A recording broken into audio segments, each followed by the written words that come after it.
अक्लमंद हंस एक बहुत बड़ा विशाल पेड़ था। उस पर बीसियों हंस रहते थे।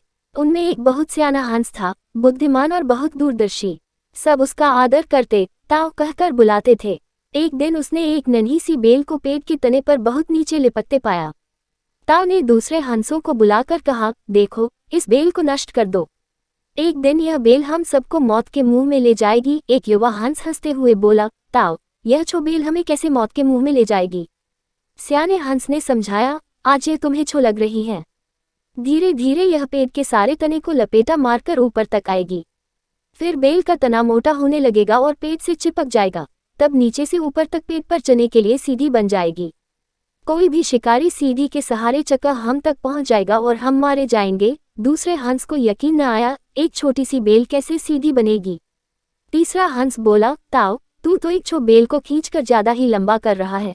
एक हंस बदबदाया, यह ताऊ अपनी अक्ल का रौब डालने के लिए अनशंत कहानी बना रहा है। इस प्रकार किसी दूसरे हंस ने ताऊ की बात को गंभीरता से नहीं लिया। इतनी दूर तक देख पाने की उनमें अक्ल कहाँ थी। समय बीतता रहा। बेल लिपटते लिपटते ऊपर शाखों तक पहुंच गई। बेल का तना मोटा होना शुरू हुआ और सचमुच ही पेड़ के तने पर सीधी बन गई, जिस पर आसानी से चढ़ा जा सकता था। सबको ताऊ की बात की सच्चाई सामने नजर आने लगी, पर अब कुछ नहीं किया जा सकता था क्योंकि बेल इतनी मजबूत हो गई थी कि उसे नष्ट करना हंसों के बस की बात नहीं थी। एक दिन जब सब हंस दाना चुगने बाहर गए हुए थे तब एक बहेलिया उधर आ निकला। पेड़ पर बनी सीढ़ी को देखते ही उसने पेड़ पर चक्कर बिछाया और चला गया।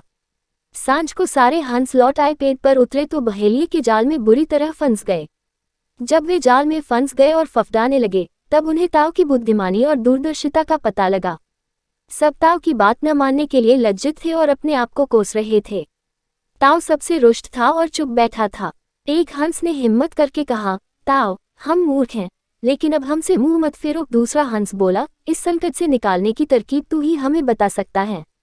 आगे हम तेरी कोई बात नहीं टालेंगे। सभी हंसों ने हामी भरी। तब ताऊ ने उन्हें बताया, मेरी बात ध्यान से सुनो। सुबह जब बहेलिया आएगा तब मुर्दा होने का नाटक करना।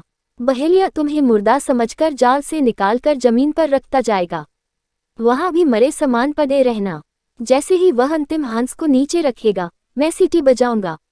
मेरी सीटी सुनते ही सब उठ जाना। सुबह बहेलिया आया। हंसों ने वैसा ही किया जैसा ताऊ ने समझाया था। सचमुच बहेलिया हंसों को मुर्दा समझकर जमीन पर पटकता गया। सीटी की आवाज के साथ ही सारे हंस उठ गए। बहेलिया अवाक होकर देखता रह गया। सीखा, बुद्धिमानों की सलाह गंभीरता से लेनी चाहिए।